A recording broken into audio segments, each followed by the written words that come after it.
패색이 짙어 보였던 상황. 시리즈 전적은 2대3 밀리고 있었고 이대로 홈에서 우승을 내주는 듯 했습니다. 우승 트로피의 주인이 가려지는 것 같았던 순간 NBA 공식 선정 2010년대 최고의 플레이가 탄생하고 맙니다. 2013 NBA 파이널에서 만난 샌안토니오와 마이애미, 온갖 조롱과 비난을 감수하며 마이애미에 합류했던 르브론 제임스. 2012 시즌 드디어 커리어 첫 우승을 차지하며 이적한 보람을 느끼긴 했지만 르브론은 한 번의 우승에 만족할 수 없었습니다. 반면 샌안토니오는 커리어 말년을 향해 달려가던 빅3가 마지막 힘을 냈고 신성 카와이 레너드의 기량까지 올라오면서 제2의 전성기를 구가하고 있었습니다. 첫 5경기에서 3승 2패의 우위를 점한 팀은 샌안토니오. 마이애미는 자신들의 홈에서 우승을 내줄 위기에 처한 채 6차전을 시작했습니다. 팀 덩컨은 오늘 우승을 결정짓겠다는 듯 초반부터 매우 적극적인 공격에 나섭니다. 파이널 5경기 평균 15득점을 하던 선수가 1쿼터에만 12점을 기록한 것이죠. 물론 이는 마이애미가 샌안토니오의 3점슛을 막기 위해 의도적으로 팀 덩컨에게 적극적인 더블팀을 붙지 않은 덕도 있습니다. 그 결과 마이애미는 샌안토니오에게 단 1개의 3점을 허용한 사이 자신들은 4개를 성공시키며 1쿼터를 2점차 리드로 마칩니다. 그러나 근소한 리드를 유지하던 마이애미의 분위기는 2쿼터 중반 바뀌고 맙니다. 1쿼터까지 샌안토니오는 르브론의 돌파 동선을 막기 위해 도움 수비를 갖고 이 작전은 오히려 마이애미의 3점으로 연결되었습니다. 흐름을 바꾸기 위해 보리스 디아오를 투입한 샌안토니오. 디아오는 르브론을 1대1로 막아내며 마이애미의 공격 플랜을 꼬이게 합니다. 이번에는 르브론을 세깅 디펜스로 맡고 있는 디아오. 부시와 투맨 게임을 시도하지만 매치업이 덩컨으로 바뀝니다. 마찬가지로 세깅을 하는 덩컨 앞에서 돌파를 해보지만 턴오버를 범하고 맙니다. 계속 세깅 당하자 이번에는 점퍼를 던지지만 림을 외면합니다. 2쿼터에 들어와 공격이 계속 막히자 르브론은 찬스에서도 슛을 주저했고 디아오는 수비뿐만 아니라 유기적인 샌안토니오식 패스게임에도 크게 일조하며 공수 양면에서 존재감을 뽐냅니다. 결국 샌안토니오는 전반전에만 25점으로 마이애미의 골밑을 폭격한 덩컨을 앞세워 6점 차의 리드를 잡은 채 전반전을 마칩니다. 르브론의 돌파 동선을 철저히 막으면서 패스 혹은 점퍼를 강요하는 샌안토니오의 수비 전략은 탁월했습니다. 2쿼터에 야투 6개를 던져 1개를 넣은 데 그친 르브론 제임스. 이대로면 또다시 팬들의 비난을 받으며 준우승에 그칠 위기였습니다. 3쿼터, 여전히 샌안토니오의 흐름이 이어졌지만 르브론의 경기 플랜도 바뀌었습니다. 샌안토니오가 강요하는 점퍼를 던지기보다는 적극적인 림 어택으로 자유투를 넣는 것. 3쿼터에만 자유투 6개를 유도한 르브론은 조금씩 컨디션을 찾기 시작합니다.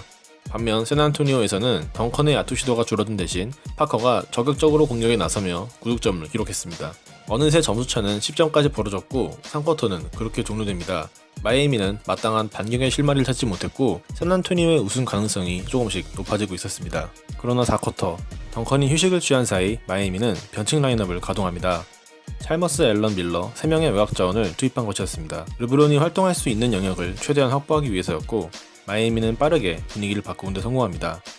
디아오는 여전히 르브론을 막아보려 했지만 덩컨이 있을 때와 스플리터가 있을 때의 골밑 수비 경쟁력은 크게 차이났고 점수는 순식간에 4점 차로 좁혀집니다.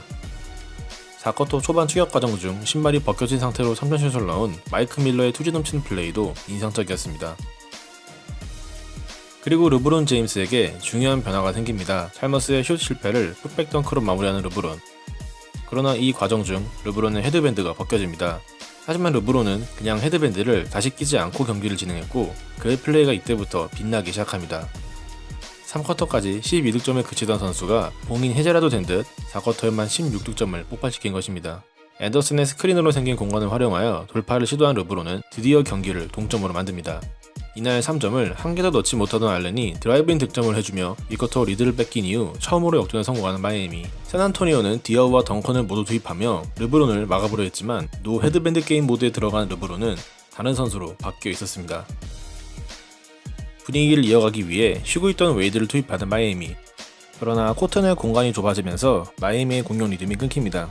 리드를 뺏겼던 샌안토니오는 바로 반격에 들어갔고 르브론 앞에서 과감하게 스텝백 3점을 던진 파커의 공격은 성공합니다. 여기에 찰머스의 패스 동선을 파악하여 스틸까지 한 파커. 자신보다 사이즈가 작은 찰머스를 상대로 빅샷을 넣으며 샌안토니오의 역전을 만듭니다. 클러치 상황에서 연속 5득점을 기록하며 이날의 영웅이 되어가고 있던 토니 파커. 4쿼터 활약이 좋았던 르브론은 중요할 때 턴오버를 범합니다. 마이애미는 급하게 파울을 냈고 지노빌리는 자유투 2개를 모두 넣습니다. 점수는 4점차. 그리고 여기서 다시 르브론의 어이없는 패스미스가 나옵니다. 4쿼터의 활약이 모두 무용지물이 돼버리게 된 연속 턴오버. 지노빌리는 자유투 2개 중 1개를 넣었고 마이애미는 28초를 남기고 5점 차의 열세에 놓입니다. 반드시 득점을 해야 하는 포제션. 르브론 제임스가 일단 3점슛을 넣으며 마이애미는 2점 차로 추격합니다. 하지만 마이애미는 파울 적전 외에는 할 수 있는 것이 없었고 19초를 남기고 레너드가 자유투 2개를 얻어냅니다. 모두 넣으면 4점 차. 그러나 레너드는 중압감을 이겨내지 못하고 자유투 1개를 실패합니다. 이제 3점 차. 마이애미는 남은 시간 동안 3점슛을 노려야 했고 샌안토니오는 3점 수비를 위해 덩컨을 빼는 승부수를 던집니다. 직전 3점슛을 넣은 르브론이 동점을 위한 슛을 던지지만 들어가지 않았습니다. 그러나 크리스 보시가 공격 리바운드를 잡습니다. 그 순간 레이 알렌이 3점 라인으로 빠지고 있었고 보시는 본능적으로 알렌에게 패스를 연결합니다. 이제 레이 알렌의 슛에 모든 것이 걸려 있었습니다. Won't go. Rebound Bosch. Back out to Allen. His three-pointer. Bang! Tie game. 이날 단 한 개의 3점도 넣지 못하고 있던 레이 알렌. 그러나 수천 번도 더 3점슛을 던져봤던 NBA 최고의 슈터는 가장 중요한 상황, 팀을 시즌 아웃 위기에서 구해내는 빅샷을 넣어주었습니다. 또한 이대로 경기가 끝날 경우 패배의 모든 책임을 떠맡을 뻔했던 르브론 제임스에게도 레이 알렌의 3점은 너무나 소중한 것이었습니다. 극적으로 경기는 연장으로 흘러갔고 이미 기세가 올라갈 대로 올라간 마이애미는 접전 끝에 승리를 거머쥡니다. 그리고 그 기세는 다음 경기까지 이어졌고 결국 마이애미는 2013 NBA 파이널 우승을 차지합니다. 어쩌면 르브론의 커리어를 바꿨다고 해도 모자람이 없을 알렌의 3점슛. 만약 이 슛이 실패했다면 르브론과 조던의 코트 논쟁 자체가 일어나지 않았을 겁니다. 르브론과 마이애미가 이루어낸 리핏의 이면에는 2010년대 NBA 최고의 플레이로 선정된 알렌의 위대한 슈팅이 있었던 것입니다. 시청해주셔서 감사합니다.